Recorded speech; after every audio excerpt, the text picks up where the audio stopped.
Hola y bienvenidos. Hoy nos metemos de lleno en estas noticias sobre una posible acción militar de Estados Unidos contra cárteles en México. Y la respuesta, bueno, bastante directa de la presidenta Claudia Sheinbaum. Exacto. Tenemos varias fuentes, artículos de prensa como Vanguardia, El Independiente, Infovale, y también análisis, digamos, más académicos del CIDE, Dialnet. Que nos dan un poco de contexto histórico internacional. Ayuda a situar todo, ¿no? Eso es. La idea es desgranar qué está pasando ahora mismo, entender bien la postura de México sobre su soberanía.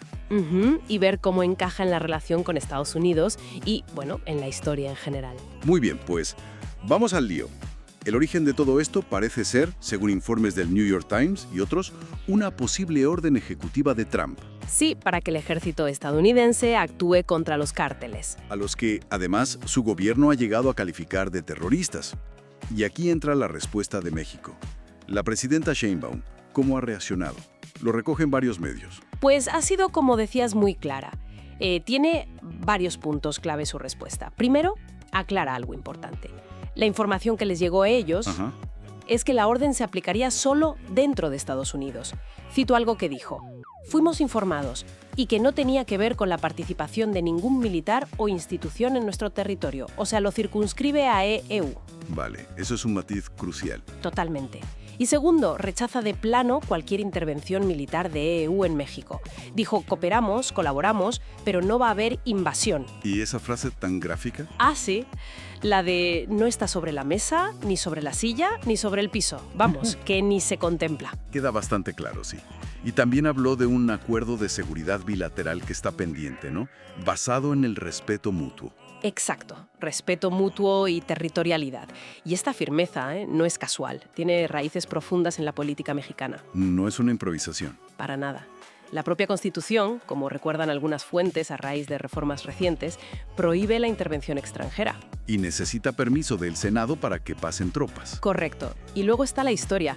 El principio de no intervención es, bueno, un pilar básico de su política exterior.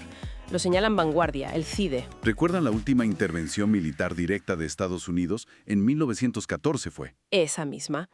La relación siempre ha sido compleja, claro. Hay una simetría de poder enorme. Y México siempre intentando maximizar su autonomía, supongo. Precisamente.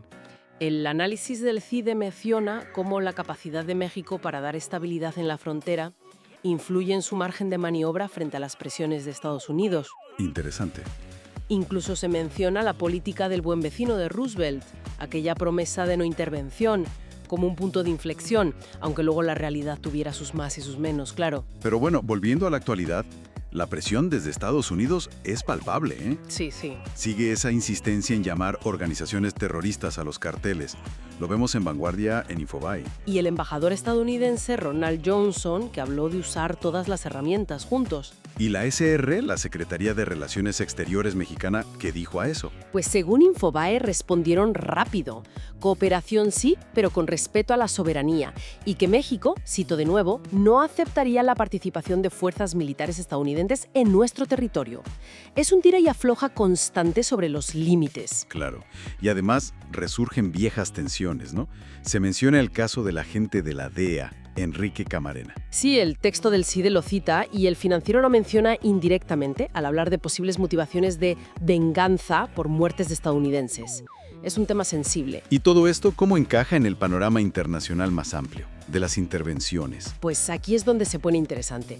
Hay un artículo en Dialnet que analiza la intervención en Irak y compara la doctrina de la guerra preventiva, esa lógica que usó EEVV entonces y que algunos ven ahora en la retórica sobre los cárteles, con el derecho internacional. Que normalmente no la acepta, ¿verdad?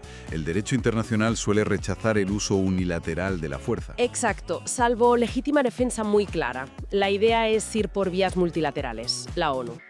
El derecho internacional es muy cauto con eso. Se mencionó Kosovo como precedente, pero es distinto. Sí, el artículo lo diferencia bien. Kosovo fue un debate sobre intervención humanitaria, que ya es polémico, pero distinto de la preventiva, que tiene todavía menos base legal aceptada. Entiendo. Y además, hay otro texto de ese SOAR que señala un patrón histórico: las intervenciones de Estados Unidos en América Latina. Guatemala, Chile, Nicaragua, Panamá, el Plan Colombia. Justo, las justificaciones han ido cambiando. Que si el comunismo, que si el narcotráfico. Pero según este análisis, muchas veces había detrás intereses económicos, geoestratégicos. Y eso conecta con algo muy actual: los recursos naturales. La jefa del Comando Sur de EU, Laura Richardson, ha hablado abiertamente de la importancia del litio, el petróleo, el agua en la región. Eso le da otra dimensión. Sin duda, ver esas conexiones es revelador. Y una fuente más, El Financiero plantea una opinión, ojo, es una opinión del autor, Sí, hay que matizarlo. que el riesgo de intervención podría venir más por la política interna de EU, por la base electoral de Trump, quizás, aunque México oficialmente lo rechace totalmente. Es un factor más a tener en cuenta en toda esta, en esta compleja situación. Entonces, para ir resumiendo, tenemos, por un lado, a México defendiendo su soberanía a capa y espada. Apoyándose en su historia, en sus leyes y diferenciando bien la supuesta orden actual, que dicen que es interna de EU, de cualquier idea de meter tropas en México. Y por el otro lado, la presión estadounidense con esa narrativa del terrorismo. Y un historial de intervenciones en la región que, como hemos visto, a menudo se liga a intereses que van más allá de la seguridad que se declara. Todo ello en el marco de una relación bilateral muy desigual y un contexto mundial donde los recursos son clave. Exacto. Esto nos deja con una reflexión final, ¿no? Pues sí. Yo creo que la pregunta que queda flotando es, más allá de lo que se diga hoy o de los acuerdos que se firmen, ¿hasta qué punto esa historia, esa sombra larga de intervenciones pasadas con distintas excusas, ¿Y las tensiones actuales por los recursos estratégicos? en un mundo que está cambiando tan rápido, hasta qué punto todo eso podría de verdad influir en cómo se relacionen en el futuro naciones tan desiguales en poder como Estados Unidos y México? Una pregunta potente que va más allá del titular de hoy, desde luego.